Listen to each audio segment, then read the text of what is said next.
Hi, I'm Jennifer Gilmour, and I'm an author and advocate for women in abusive relationships.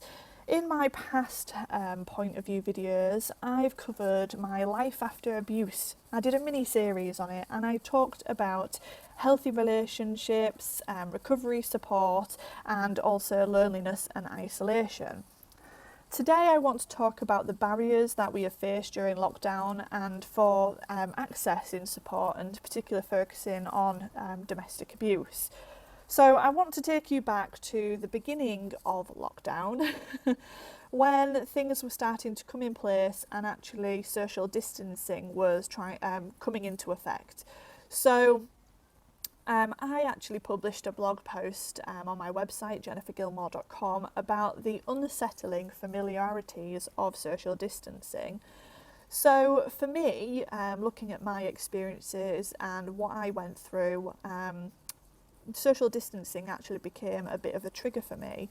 So I felt that over maybe the last year, I've started to understand what my freedom now looks like, and I had the sense of travelling to different events, speaking about my experiences, and it felt like such a simple task, but I assure you that every time I'd leave home and be away from the children, a wave of guilt would rush and everything would overcome me, just to try and put this in a nutshell. By the end of my abusive relationship, I basically got used to staying at home. I hadn't visited Hull, which is where I'm from and where I am now, for around 2 years. I couldn't see friends. I went out when I was allowed to, and I abided by the rules that were set for me.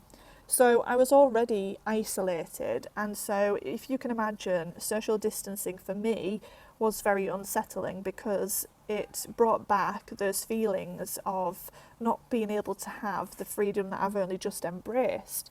And, that's just a small list. I could go on and talk about that. But I published this blog post because I thought maybe I'm not the only one that's feeling this. And when I shared this online, obviously I wasn't the only one feeling this, and I felt it was important to cover because sometimes we forget about those people who have experienced it, the survivors amongst us, those with lived experiences that might have that struggle to do with lockdown and social distancing. Anyway, carry on, and we come across another barrier. And I actually spoke with Sue Penner, who is the Chief Creative Director at Rockpool. They deliver trauma-informed programmes across the UK.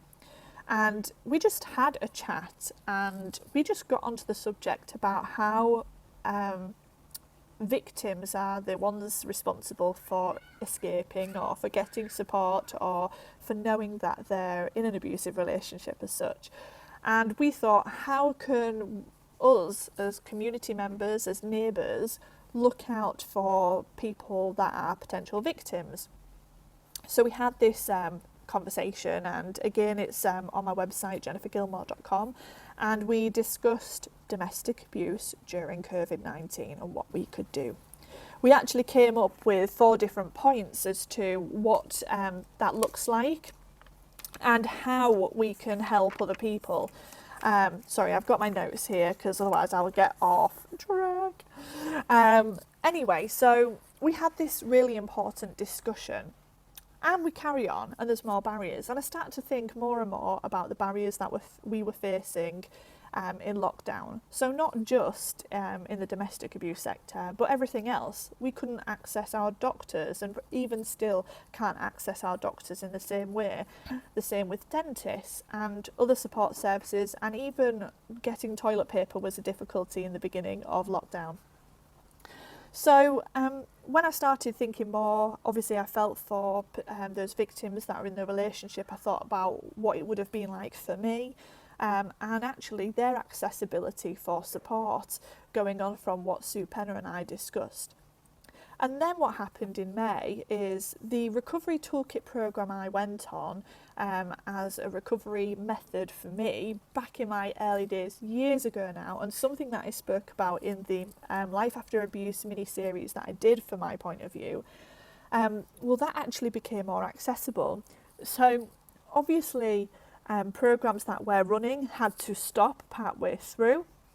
and some obviously, and then nobody was able to get onto a new one because of the restrictions. So at the end of May, what happened is the Recovery Toolkit became a self-help book.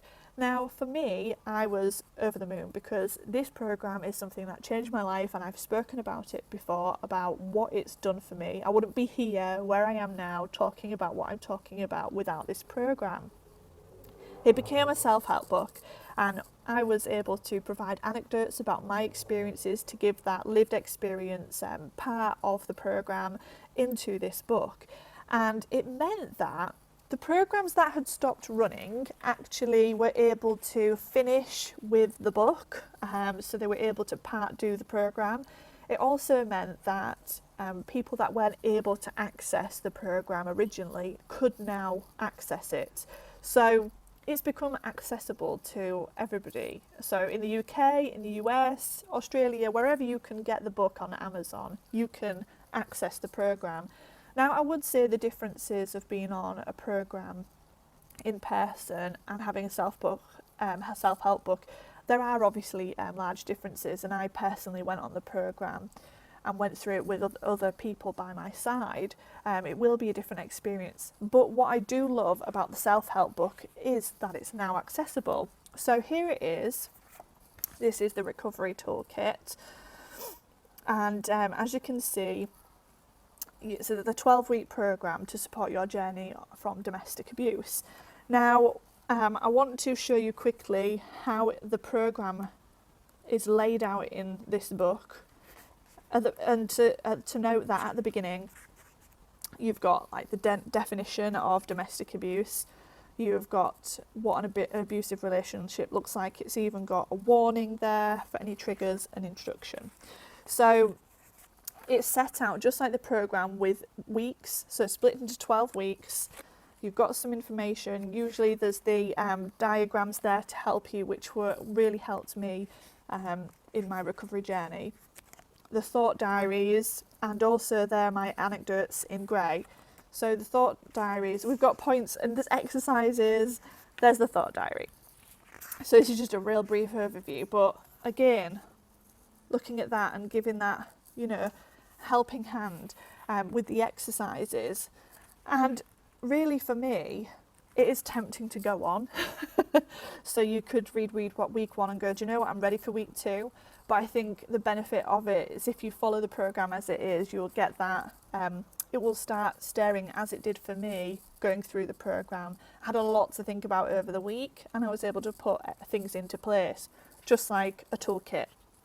So I do want to read a small part of the Recovery Toolkit. It is one of my anecdotes, and I explain really what this program has done for me, because I think this is really the important part for me. It's quite long because it's the last anecdote. Finally, thanks to this program, I can understand what's happened to me and how to work to overcome the negative aspects. I'm starting to feel better about myself, and I'm already changing. I'm excited for my future. During this session, I looked back at the previous weeks. I had come to understand that many people are subjected to the same patterns of behaviour, and that no one thinks or knows beforehand that a relationship can be so unhealthy and soul destroying. If someone is in a relationship and the behaviour of their partner is abusive, they need to understand that the abuse they encounter is not their fault. They also need to understand that their partner's behaviour can't simply be changed by changing themselves. The programme has completely changed my life, and I wouldn't be where I am now with my positive mindset, health and the awareness that I bring. Completing this programme was a huge achievement for me, and I am proud of myself for having done so. At the time, I didn't tell the world, and I only shared it with those close to me. If this programme was available to all who had experienced domestic abuse, it would free a lot of weight from their shoulders. It would also help prevent others from going into another abusive relationship. It's not easy being a survivor, and no one should underestimate the long-term effect. The dictionary definition of the word survivor is a person who copes well with difficulties in their life. And this epitomises my belief that, however difficult, surviving is worth it on so many levels. And I think looking back at what I've spoken about how that unsettling familiarity of social distancing, I had a really big trigger in lockdown, but I was able to not let it affect my day-to-day life. I'm self-employed now, so there's 3 children that are financially dependent on me, and I cannot afford to spend the weeks and sometimes months that I used to at the early parts of my recovery trying to move past something so traumatic. What I can do now is work out how to do this in bite-sized areas.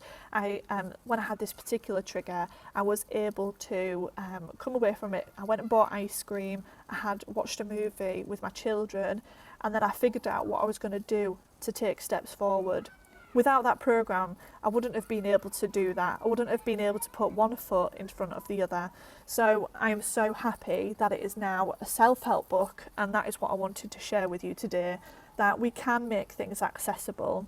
That yes, COVID has brought different kinds of barriers, and yes, I have watched people overcome those barriers, but we also should recognise that there are still people out there that need that help and support, and we still need to think about how they're going to access it as well. So thank you for listening, and I hope this has been useful. If you did want to talk to me further about anything that I've mentioned, you can get in touch with me at jennifergilmour.com, and you can email me at contact@jennifergilmour.com. I think I mentioned where to get the book. If you head to rockpool.life, or if you search the Recovery Toolkit by Sue Penner on Amazon, you can get that wherever Amazon is in the world. So thank you so much for listening,